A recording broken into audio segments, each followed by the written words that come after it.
Hello, hello, hello. Got folks jumping in. Welcome. This is Enabling Deskless Worker Success with Brandon Hall Group and Totara.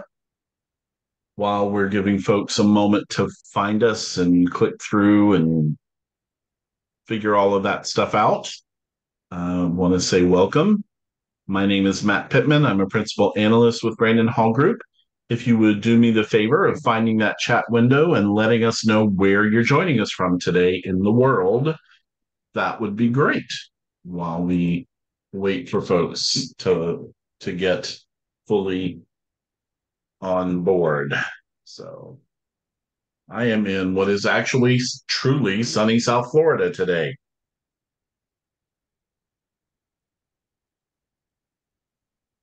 It was kind of cloudy yesterday. I thought maybe we would end up with more rain, but I don't think it ever rained. But see Texas and right up the road in Boca Raton, Ontario, Canada, cold Maine. Yep, I have heard that. I have family in Maine, and don't ask me where because I can't remember the town they live in, but up north, the top part of Maine, Mexico City, New Hampshire. Awesome. So glad to have you guys with us today. All right. So I think we'll go ahead and get started. I'm pretty confident that folks will continue to come in for the next few minutes, but we have a lot to get through today, and I don't want to waste any time in getting to it. So, and Marnie, thank you for joining us from Puerto Rico. Great to have you here. So once again, welcome. This is Enabling Deskless Worker Success with Brandon Hall Group and Totara. My name is Matt Pittman. I'm a principal analyst with Brandon Hall Group, and I will be your host this afternoon. I am joined by my distinguished panelists, and I will introduce them to you shortly. And also on with us is Melissa Benavides from our operations team at Brandon Hall. She is behind the scenes, keeping things running smoothly. So thanks for that, Melissa. All right. So we are joined today by three expert panelists in the topic that we want to talk about. So first, I want to welcome Dr. Tammy Frame, Senior Vice President of Customer Enablement with Totara. Dr. Frame is a renowned expert and authority in the field of education, specializing in creating transformative learning environments that drive remarkable outcomes for organizations. She's consistently guided and supported numerous institutions in their pursuit of highly effective learning initiatives and is driven by her passion for excellence. Dr. Frame continues to shape the future of learning through her innovative strategies and unwavering dedication to advancing learning with technology. Tammy, welcome. Great to be with you today. I am also joined today by Susan VanBuran, who is the manager of HR and training at CHELCO. Susan began her career in the U.S. Armed Forces as a services officer in the U.S. Air Force. After leaving the Air Force, she embarked on her HR and training career, working in various HR and training roles in hospitality, aerospace, and electric utilities, joining CHELCO in late 2007. In her current role, she oversees HR and training departments where she plans, directs, coordinates all HR training and development and organizational development activities for the staff. Susan holds a PhD in education with a specialization in training and performance improvement, having done her dissertation on the topic of moving beyond show and tell, implementing structured on-the-job training for apprentice electric utility line workers. Susan, it's great to have you with us today. Thank you for having me. And we're also joined today by Elton Machholz, who is the manager of learning and development for Charles River Laboratories. Elton has served in veterinary and biomedical research learning and development programs for more than 35 years. He's a trained veterinary technician and biomedical research professional, having worked at facilities around the globe in the U.S. Army, and has been working in laboratories and private industry since his honorable discharge. For the past decade, Elton has been focused on the digital transformation of Charles River's learning and development programs. He spearheaded the Campus Project to build an industry-leading digital learning platform that now serves more than 50,000 learners each year. In 2022, Charles River was honored to accept its very first Brandon Hall Group Excellence Award for Learning Results. Welcome, Elton. It's great to have you here as well. Thanks, and welcome, everyone. And we do want to thank today's webinar sponsor, Totara.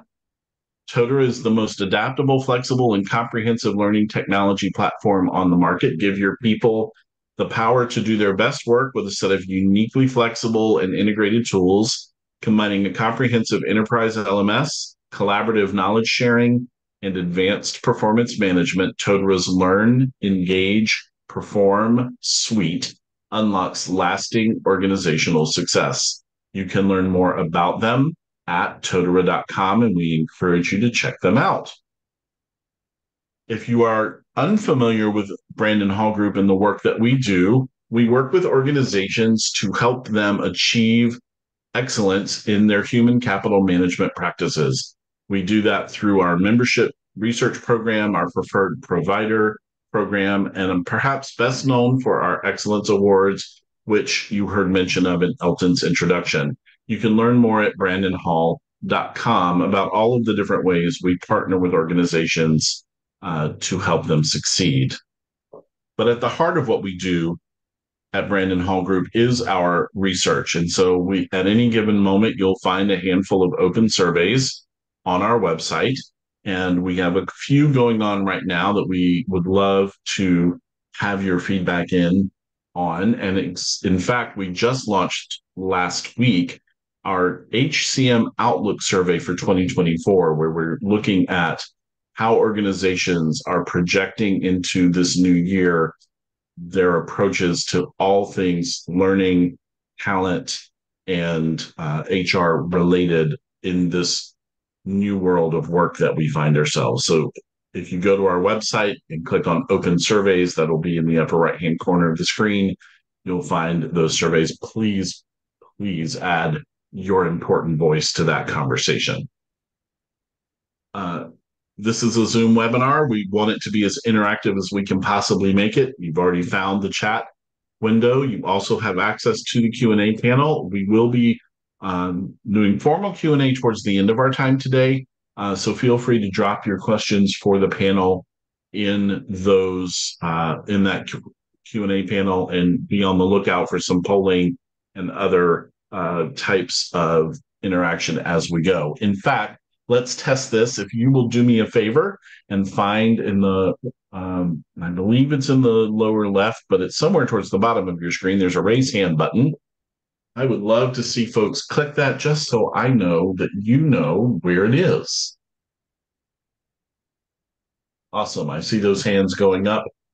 You guys are on it today. I appreciate that. And with that, let's jump right into what does it take to enable deskless worker success in the organization. So we're going to start at the very beginning here, which is, who is the deskless workforce? What do we mean when we say deskless workers or deskless workforce? So Tammy, you want to start us off with that conversation? Sure. It's a very simple definition. It's employees with no fixed working area. And as it turns out, there are many, many people in our workforce that have that situation. And I would say it's an area that has been largely ignored by the L&D community. So I'm so excited that we're doing this webinar today. Sure. And some of the research about what deskless workers are saying. So 83% of deskless workers are still doing a lot of paper pencil processes. And when we get further, we're going to talk about compliance and regulatory things and audits, and that's not very efficient for those types of things. More than 50% of deskless workers leave their roles. So there's a high attrition rate in this group. And the next statistic kind of tells us why. 38% say that adequate training and upskilling is one of the top drivers of why they are unhappy. And 29% tell us that they don't have access to adequate training and upskilling, which is why we're here today. So deskless workers are a really diverse group. They can be in manufacturing, energy, construction, medicine, transportation, agriculture are some of the big ones, restaurants, and hospitality. We're going to ask you about your deskless workers in a little bit, and I'm very curious what other ones besides in this list might be there. So, Yeah, because we did ask registrants to identify that, and we're going to come back to that in just a second. But first, we're going to launch a poll, which is what category do your deskless workers? Yep, I did not type that correctly on that slide, but that's okay. Does your deskless workforce or do your deskless workers fall into? So my colleague Melissa is launching that poll right now. If you would just pick the category on-site manufacturing, warehouse, or logistics, on-site hands-on, such as a laboratory, patient care, or service industry, on-site customer facing, that might be a retail setting potentially, on-site technical staff, such as IT or maintenance, field-based technicians, drivers, home health workers, telecom workers, electric line workers. And if it's an other, that's okay too. Just drop that in the chat for us as well. Oh, Linda, that's a good call out. Realtors. Hadn't thought about that, but that's true. They live in their cars, don't they? Most of the time. All right, Melissa, if the results are ready, let's go ahead and throw those up real quick. Yep, so a good mix between manufacturing, warehouse, and logistics and on-site hands-on. And then lots of others. So hopefully if you answered other, let's throw that in the chat. Oh, consulting with clients in all industries. So there you go. We were talking about that earlier as a panel. We wondered if there were some folks that were working with multiple industries. Very good. Mix of construction and field-based service technicians as well. Very good. Now, in the registration process, we did ask a couple of questions relative to this topic. One was, what percentage of your workforce do you consider to be deskless? And so what you see in this pie chart is that about 58% are between 26% and 75% of the workforce being deskless. About 24% of those of you that responded indicated that it was 25% or less of your total workforce, and about 18% of you who responded indicated that 76% or more of your workforce are in that deskless category. So you're in the right place for sure. And then we asked about industry, and what we see here is the breakdown. This goes right along with the slide that Tammy talked about earlier, but many of you indicated an other for industry. So if you work with a different industry, I assume it might line up with what we already asked. But if you've got another take on that, if you would put that in the chat for us, just so we understand a little bit more about the environments that you guys are working with with your training. So I see retail, customer facing retail comes up. And of course the realtors. Very good. Federal government. All right. All right. And with that, I am going to turn it over to Susan to talk about CHELCO a little bit. Thank you. Once again, thank you for including me in this. I'm very honored to be here. CHELCO, which is actually short for Choctawhatchee Electric Cooperative. We are a not-for-profit electric cooperative and as you can see here, a list that we have 175 employees. We're up in the panhandle of Florida, covering 4 different counties up here. And about 51% of our employees are deskless, or mostly so. They may have a desk, but they don't sit there. They go back to it periodically, similar to probably what Linda's realtors example. They might be working mostly out of their car or truck in the case of many of them. Our deskless positions that I'm talking about here include apprentice and journeyman line technicians, our meter services representatives, engineering representatives, among others that we have. So that's a little bit about who we are and the demographics of our group and who our deskless workers are. Awesome. So we look forward to hearing more about your environment. And Elton is going to introduce the environment at Charles River Laboratories in a few slides down our path. So we're going to turn our attention to the sort of just talking a little bit about context, primarily around learning and the employee experience. Tammy shared that data that shows that learning and upskilling is a reason why many deskless workers leave within the first 12 months. And we also know from Brandon Hall Group research that learning is critical to the overall employee experience.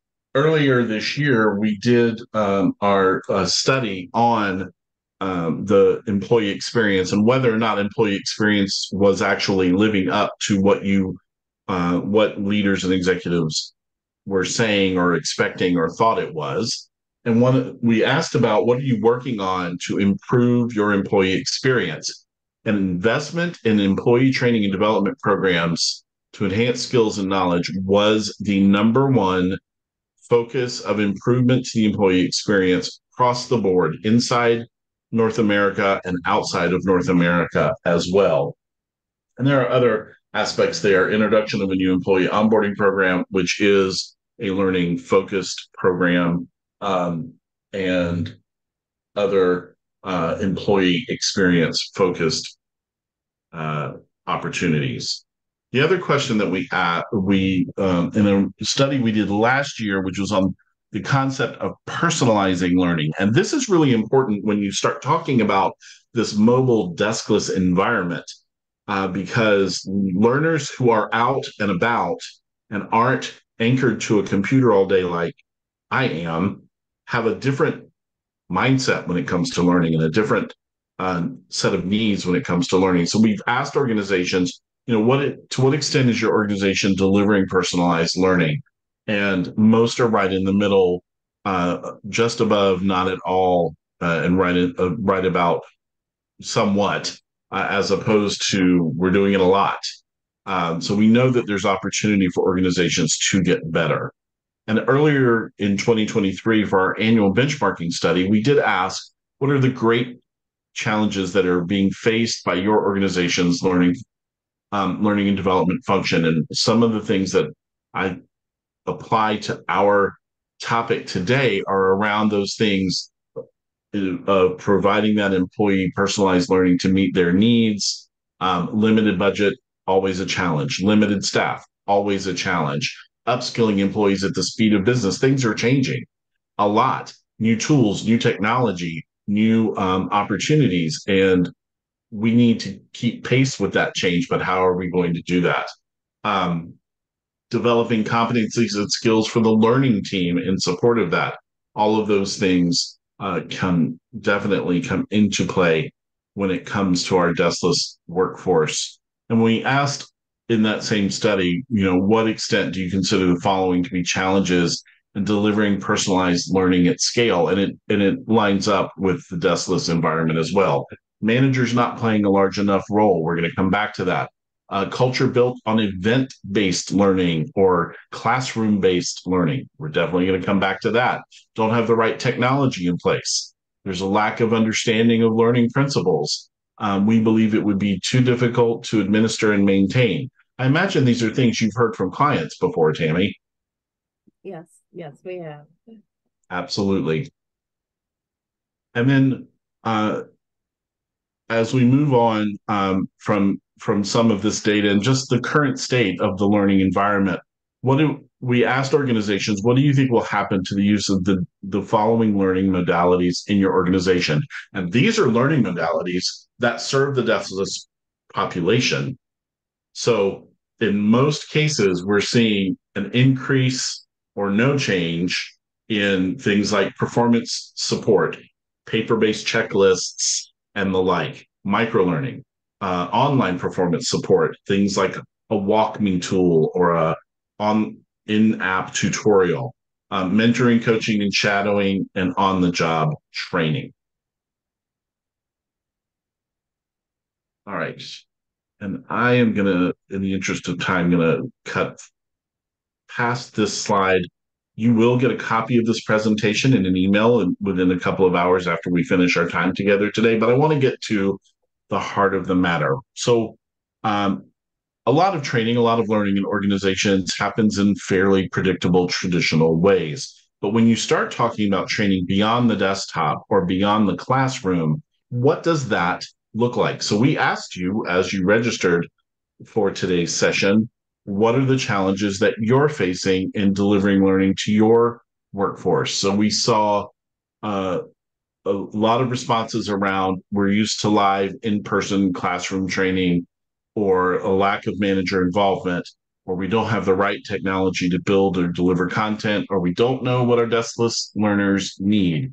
And then we had quite a few of you that landed in a category. So we're curious, what does that mean to you? What does that mean? You don't have any challenges, or did we not find the challenge that you're particularly facing? So if you've got some specific challenges that you're facing, we'd love to see them come up in the chat as we keep going. And then Tammy, you and I were talking also about one thing that is somewhat unique to the deskless workforce, and that's the concept of safety and injury. That's correct. I think that sometimes in our clients, you'll see soft skills, which are important, and people can do that as they're maybe learning to be a manager or something like that. But in this population, we have a lot of industries where safety is critical for the employee. And this graph shows some of the industries that have fatal work injuries. But I think what is important in the title is number of preventable. And I think these industries have a lot of regulation that we'll get into as well. But some of the top ones that are deskless workers are construction, transportation, warehousing, agriculture, and then on the list are manufacturing. You see utilities like Susan's company, mining in there as well. And so safety becomes very, very critical and has to be just in time and is an important part of the flow of work of these workers. And I'm interested, if you wouldn't mind putting in the chat, what kind of safety regulations or regulatory things do you have to adhere to in your organization? And I anticipate we're going to see a flood in the chat right now, but I'm very interested in that question. What kind of regulations for the safety of your workers or things like OSHA, ISO, those types of things do you have that you have to adhere to for the people that are attending live? If you wouldn't mind putting those in the chat.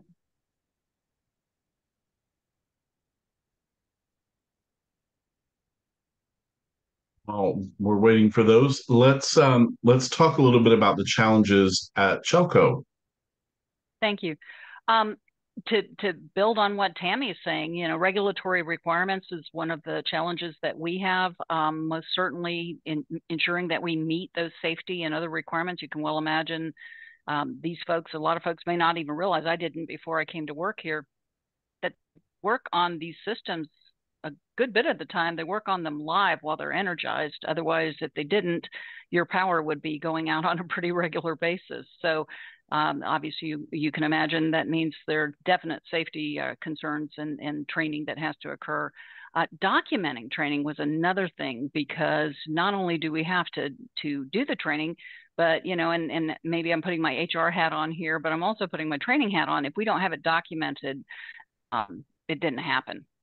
You know, and so it's one of those things that we have to be prepared at any point in time for any regulatory agency that might come in here, OSHA or whomever, to, you know, say, hey, you know, show us what you've done in the way of training. The other thing that we had for challenges to deal with, or have, I should say, is identifying training needs and the optimal delivery modality or methods. Our deskless worker group is not necessarily, they're not necessarily digital natives, despite generations. They don't fall into that stereotype necessarily. And as such, they tend to, the paradigm tends to shift more towards the old school method of paper and that sort of thing. So that's one of the things that we're trying to overcome, and that's been a challenge we've been working on. Training itself lends itself to structured on-the-job training versus classroom or even e-learning training. And with that, the challenges that we have are connectivity issues, especially when they're out in the field. We are an electric cooperative that works with a lot of rural areas. So, you know, that has improved significantly in the past 10 years. But there are still spots where, you know, you're not going to have any kind of connectivity to be able to get your iPad or iPhone or what have you to work. And, you know, like I said, although it's improving, internet access can be spotty out in the field. And then, as I had mentioned, paradigm shift. Several years ago, some of you may be familiar with Second Life. I embraced Second Life with a grant from the state of Florida to build a mock, basically it was an island is what they call them in Second Life, but it was a mock community with 2 substations, a school, and various, you know, infrastructure pieces in there for our guys and gals to go in and practice with. And of course, it's a whole lot safer to go into a substation and bypass things. And if you do it wrong in a Second Life, which is a virtual world, you know, environment, then of course you're not going to take out the power for a lot of folks, or worse yet, have some safety issues. So our folks, we did that, and they weren't interested. They didn't. I may have been a little bit ahead of my time, because that was about 10 years ago, but that wasn't something that they embraced. So they wanted the experience of being in the field and learning. And Elton, let's talk a little bit about this process and the challenges at Charles River. Sure. Thank you. Again, for us, we look at the learner, the employee, as the center of what we do. And this is a graphical representation of our training program, just like with CHELCO, and I'm sure a lot of these other industries. And I believe there's someone from the U.S. Centers for Disease Control, so you know it as well, too. And I come from that realm of research. We need to look at how are we going to approach training.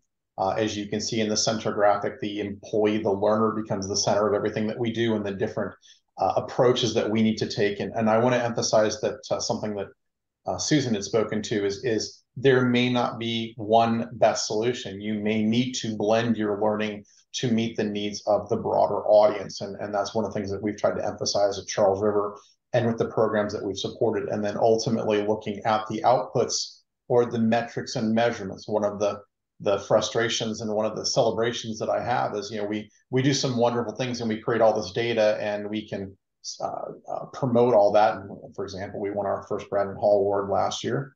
The challenge is, what can you do next? Or the old adage is, you know, times are tight, inflation's up, budgets get cut. Well, what's the first thing that goes out? Often training.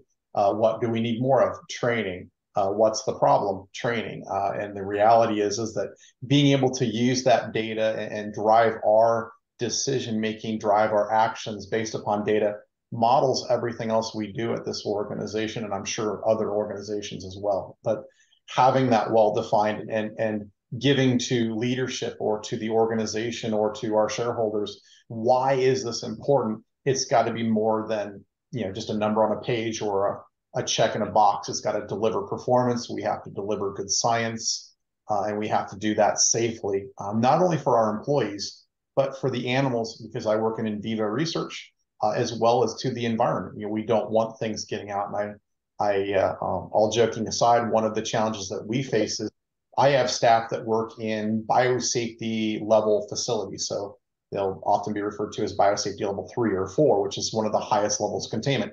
Anything that goes in there, unless it's the person, probably is either going to get autoclaved or incinerated on the process of being moved back out, or it's going to be chemically treated. So having pencil and paper is really not an effective way to do things. Right. I also want to Well, tell us emphasize. a little bit about the process. Yep. So, and I want to emphasize Journey. this is not something that happens quickly. This has been a work in process literally for my 20 years at Charles River, and I brought pieces of this from the prior companies that I worked for, and certainly from my time in the U.S. Army. Is that the old adage from the military is you fight as you train as you fight, and you fight as you train. Or I do the same thing when I'm coaching baseball. We practice like we play, and we play like we practice, and we'll do great. But that process, that time frame is not going to be quick for many organizations. There are a lot of cultural and economic and social and even learning challenges that you're going to face. And as you can see in this infographic, where we've gotten to in our digital transformation, especially for the deskless employee, took years. And we're still working on it even as we speak.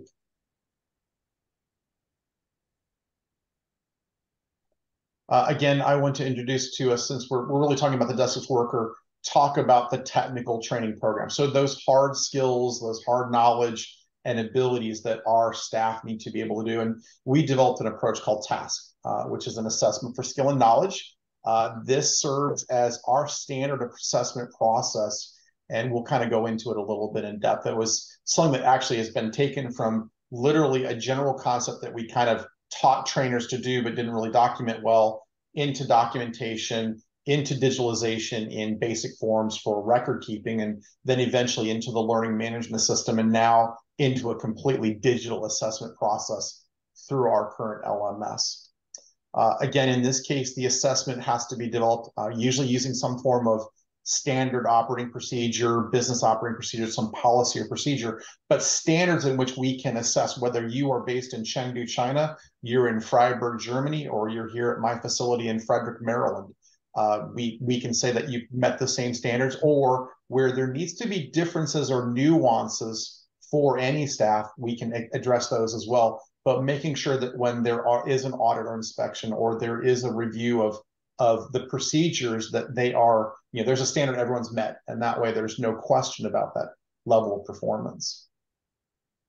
The other key piece of this is we can use this in both initial training, so getting someone skilled up, and then we can use it in that performance and learning assessment and reassessment, both at scheduled and unscheduled events. I think is the Tammy had spoken to and Susan spoken to. There are a number of regulatory bodies that we interact with, whether it's the FDA, the OECD, OSHA, ALAC, you name it. We probably have to deal with it, making sure that we can speak to those events and activities from the time the employee joins the organization throughout their entire career life cycle. Awesome. Thanks so much, Alton. So we want to start talking now. We have this pretty good picture of, it's a complicated situation. It's a complicated environment. Every environment is different. Every environment is dealing with some different level of expectation, whether that be from your partners in the operation, or from your regulatory bodies governing your industry, or just the specific nature of your business. In fact, one of the challenges that did come up in the chat a little bit earlier was in a retail environment where the managers are on board, people want to do learning, but if you pull them off the sales floor to do learning, there's no one to cover the work that needs to be done on the sales floor. And so how do you solve some of those problems? So we want to start looking at some of the ways that technology enables those solutions. So I'm going to turn it back to Susan now to talk about what they've done at CHELCO. Yeah, one of the very first things we did is in 2014, we got the Totara LMS. One of the things I was excited about is Totara, even at that time, it gave me the opportunity to provide just-in-time resources, and I'll show you a screenshot here in a moment of how we do that. And then also, of course, it gives us that opportunity to document training. And it has been an evolving process over the years, but not only has the software grown, but we've also grown. But as you can see in the next slide, that's CHELCO Learn, which is our Totara LMS that this is how we've tailored it. But in that bottom right corner, you'll see there where it says operations resources. So this is a place where our operations folks, and if you'll go to the next slide, they can go to this site. When they click on that link, this is what they see. There are different pieces and parts there. Once again, we still have some limitations with connectivity in some areas, but at least there's a resource and there's a place for them to be able to go to. I will tell you, still dealing with a paradigm shift. Some of them are not, beg your pardon, some of them are not as inclined to go to this as others, but we are seeing increases in folks taking the opportunity to do that. And next Excellent. slide. Okay, again, back to what I want to do here is go back to that technical process and talk about how do we meet those niche needs, or how do we handle that and still maintain continuity of process. And within Task, we built a hierarchy or nomenclature behind our skills to address what those look like. And the infographic kind of covers that. If we look at the center, again, core, consider universal skills, whether you work at the University of Chicago, you're at Pfizer, you're at Allergan, you're at University of Leicester, whatever the case may be, the NIH, CTC. Those core skills in that set are going to be generally accepted, or what we call best practices. We then further define job or role unique training versus geolocation or site-specific training. And then we run into the niche needs where someone needs to be certified, or a small group. Maybe there's a pilot study or some sort of experimental procedure that's not been attempted before. We still want to define what that qualification and a process is going to look like, and we call that protocol or process specific. So we will use this as the foundation for the nomenclature for our skills, as well as to begin to indicate who needs it. You can jump to the next slide. Within the task courses themselves, and I'll show you an example of what we've done within our instance of Totara in a moment, we actually use different scales of assessment. And I know Tammy's going to come back to this as we conclude today about how this is so important. We probably spent 2 years refining what our scales look like. And we have all of these nested into the entire assessment process. Why? Because we want to see that life cycle of development occur, as well as we also want to potentially bring the person back. We talk about skills mastery. Well, if you get that old dog that doesn't want to learn tricks and there's a change, we need to bring them back and ensure that they are retrained and requalified in accordance with the standards that are there. Obviously, our compliance scale, these sound simple, but when you look at them and you put them all together in one assessment process, it gets to be pretty unique. And it's interesting enough, we were able to partner between Totara and our vendor partner, Octo Solutions, to come up with how all of this came together and literally made one nice, neat little course. And we got each of these assessments to trigger the way that we wanted to. Obviously, compliance, making the person aware of those hazards. And we've talked about those almost ad nauseum, but they are critical. And for us, we address it from not only the human perspective, the animal perspective, because animal welfare and care is literally a core value to our organization. And then also to the environment. That's important to everyone. We want to make sure we're not conducting things or doing stuff in a way that we're going to harm others outside of our organization, others inside of our organization, or the general environment. Competency and proficiency.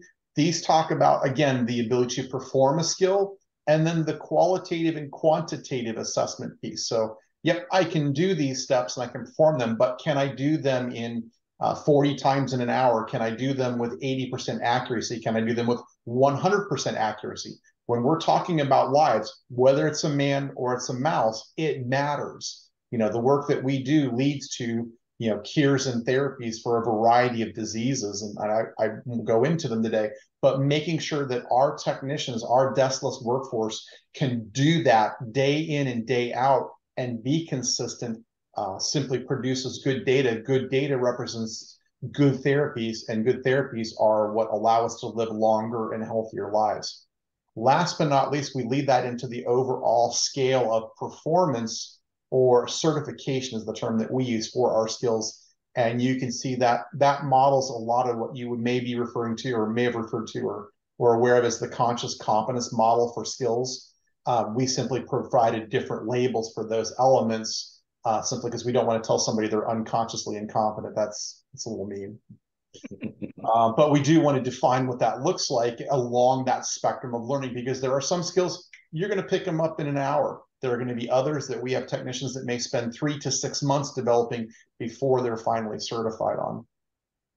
Go ahead and go to the next slide.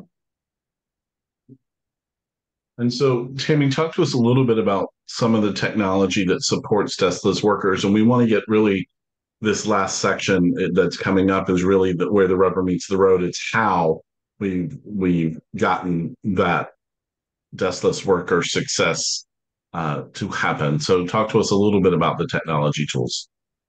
Sure.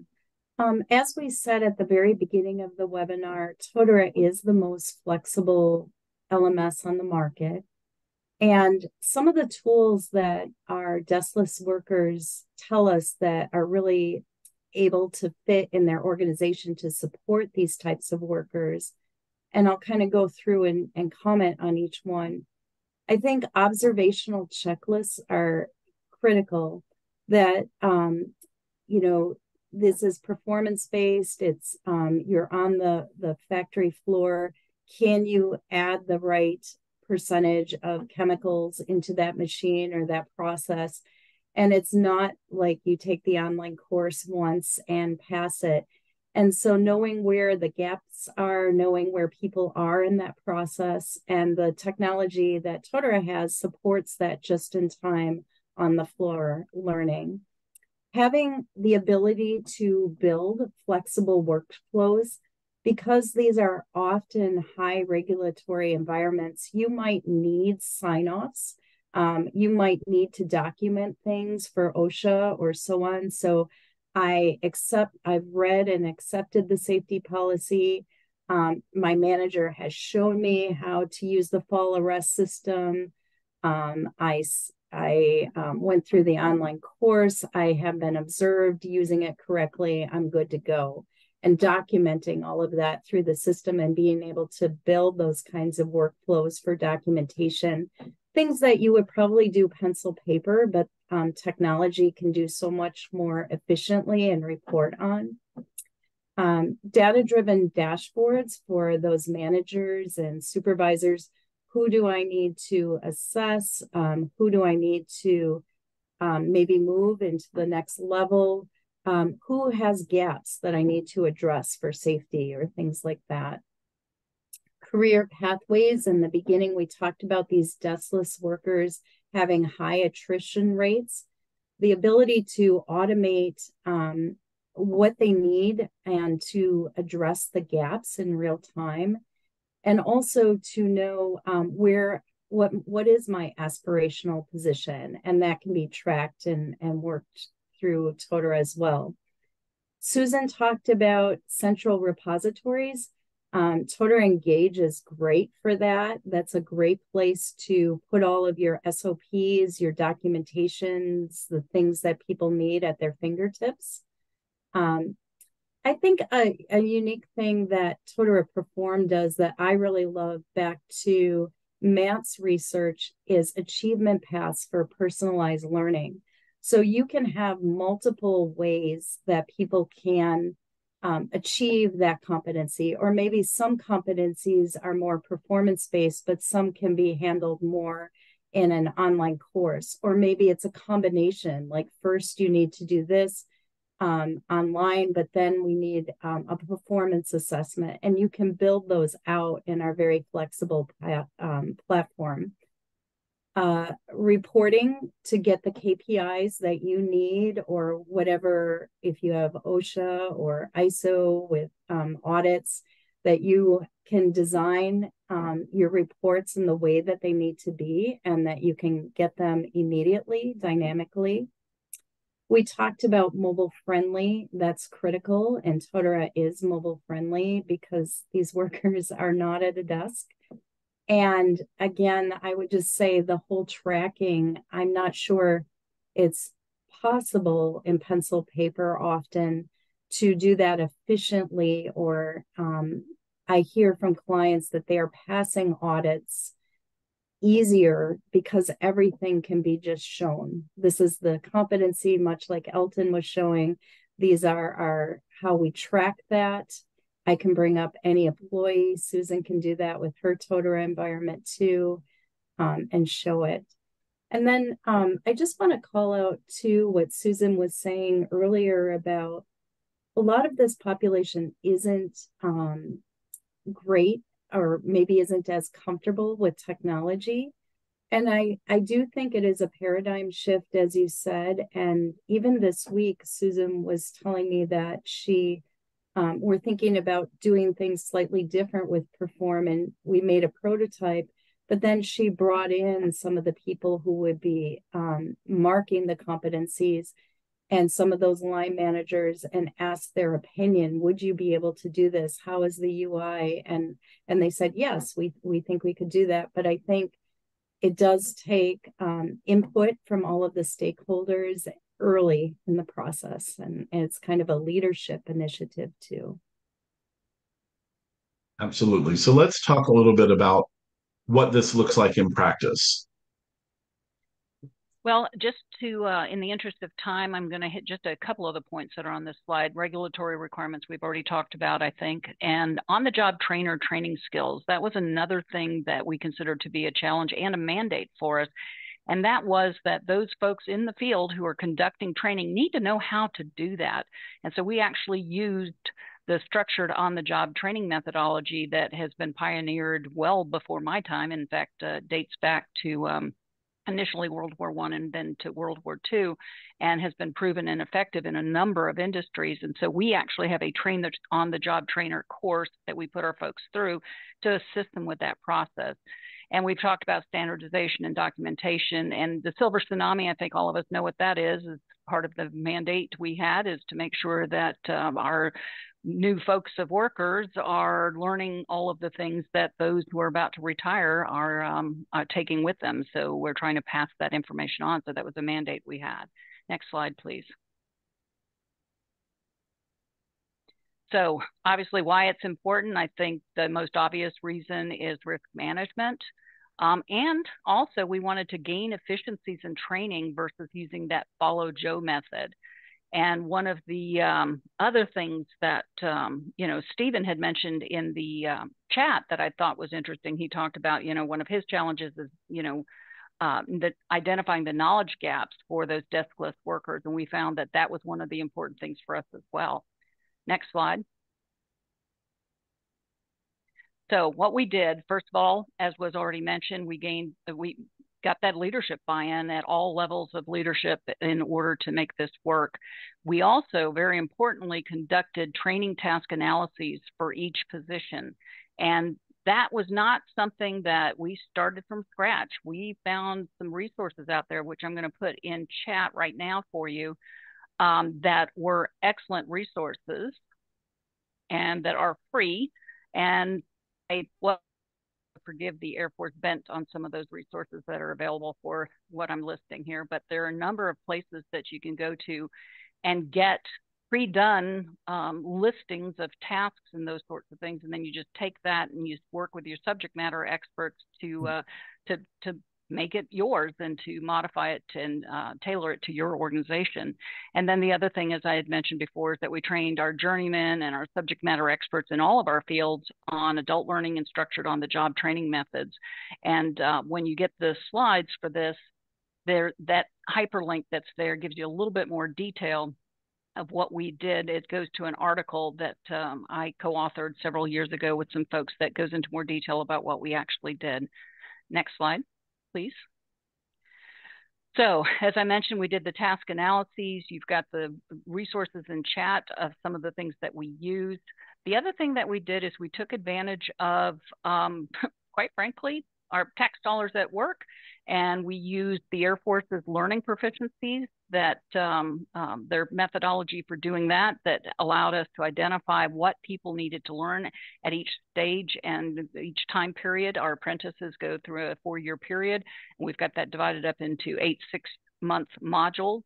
And so we were able to identify what it was, because they don't need to learn everything all at once. So we identified what those proficiency levels needed to be for each of their progression levels, whether that was for the line technicians that we have, or whether it was for our accountants in our, in the desk world, if you will.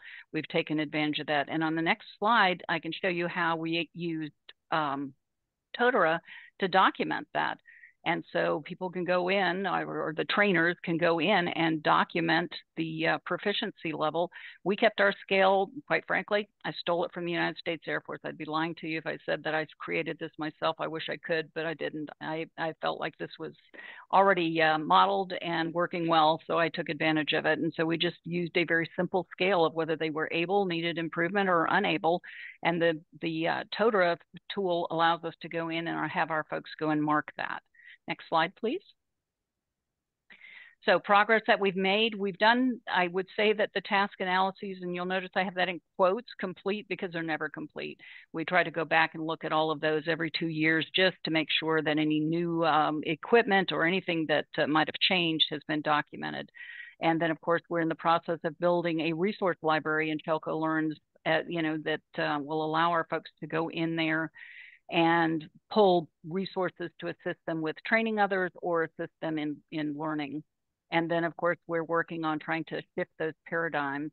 One of the other things that we are doing is things like our, Tammy had alluded to this earlier, like our pole top rescue or forklift training or any number of other trainings that people have to go through. We've now put those proficiency requirements online, and so when they're evaluated periodically, as is required by whatever regulatory agency requires it, we document it online, and Totara has an excellent tool to allow us to do that simply. And yet we now have it online. Anybody can access it. It's as opposed to a folder with a piece of paper where it's like, okay, who's got the folder and where is it? We all have access to it, those of us who need to. So it's one of the things that we love. And we have been slowly but surely shifting the paradigms to get people to start going to those resources to take advantage of them. So next slide, please. Okay, back to me. Okay, again, continue to also use Totara. In this case, this is the Totara Learn platform, and the first piece of our skills certification process actually is a course. You'll see an example of that on the right. The learner will interact with different elements. Again, we don't get away from checklists either, and I took a lot of my modeling from, I'll actually call out the Centers for Disease Control as well as the U.S. Army. Again, if they're good, they work. There's no, if it's been been around for that long, it's probably good to go. But we still have the learner, and also for the trainer or the SME that will be certifying, a reference, and they can review that document as necessary.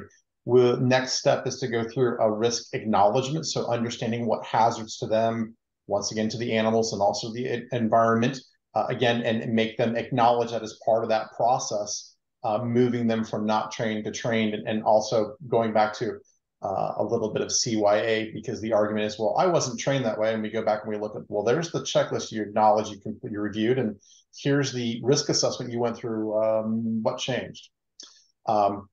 Later on in each of the tabs there, then actually the trainer goes in and through a very simplified rubric in system reviews each of the criterion for competency, each of the criterion for achievement of proficiency, getting that learner from that original task state of not trained through trained, competent, and able to do the skill with direct supervision into proficient, being able to prove they can do the skill to a qualitative and quantitative assessment, and then go from there. Go to the next slide. Again, we've talked about these activities. Here's kind of a breakdown of what those look like in a little bit more detail.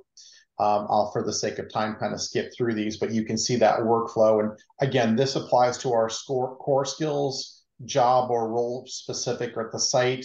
and or our process or protocol unique ones. So again, throughout the process, the learner has interactions, the trainer has interactions, and the manager always has oversight or visibility of where their staff are in process and when at any point in time.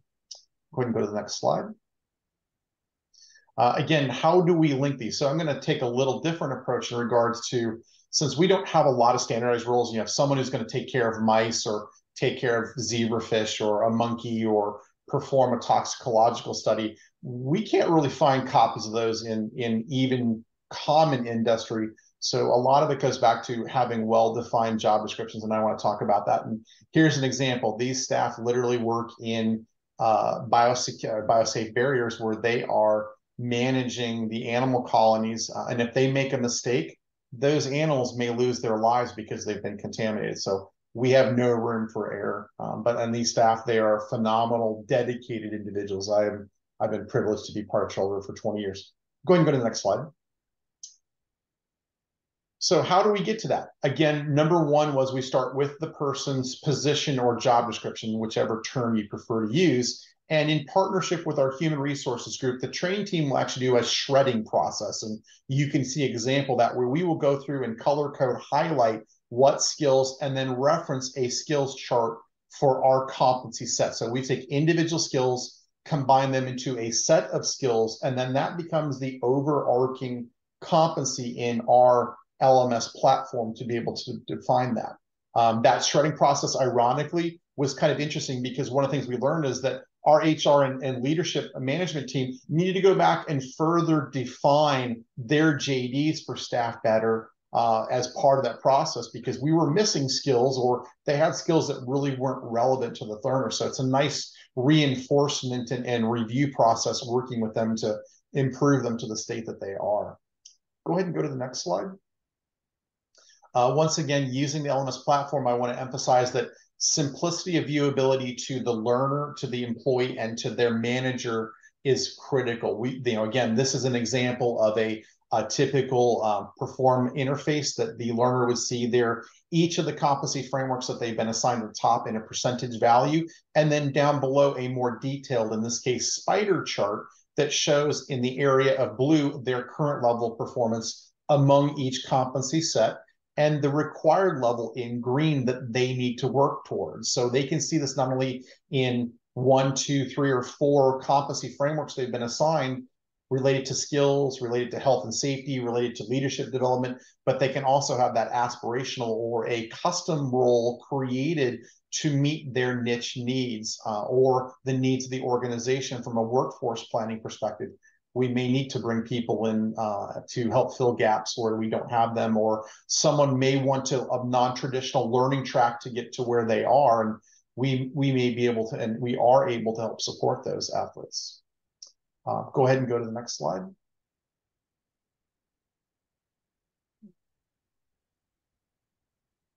Matt, I think you're muted, but I will speak to this slide. Perhaps and Tammy, if I may, very quickly, I apologize. Folks, we are running out of time, so Tammy's going to finish up with this skills development roadmap. And if you have questions that you would like our panel to weigh in on, please do put them in the chat and we will answer those in writing and return them to you. Tammy, take it away. Sure. Maybe you're new to thinking about the deskless worker, and obviously Elton and Susan are experts at this, and maybe you're feeling a little bit overwhelmed. I think what Elton showed the slide that it took a while. I would say start small, start with one career path, and then you can build on that. And this is a framework that I've used with new clients, new to this idea, that's worked really well. And we kind of do it step by step. But my recommendation is first set up your scales and look at your how you're going to rate people. And that could be different for like length in job or things, seniority, things like that. Set up your frameworks, then upload those competencies, then set up your achievement paths, and then you can assign them. And we could spend a lot more time on that. I would be happy to talk to anybody either here on the webinar or who's watching it online afterwards if you want to discuss more how to make this sequential and more seamless and less overwhelming. Yeah, just going step by step. You can effectively do it, I promise. Well, that is our time for today. Thank you all so much to our panelists, Susan VanBuran, Tammy Frame, and Elton Machholz. For those of you who joined us, we appreciate your time and investment. You will receive a copy of the deck as we discussed. And if you do have any other questions, please reach out to us here at Brandon Hall Group, and we'll be happy to connect you to our panel as well. And with that, I will say, have a great rest of your day.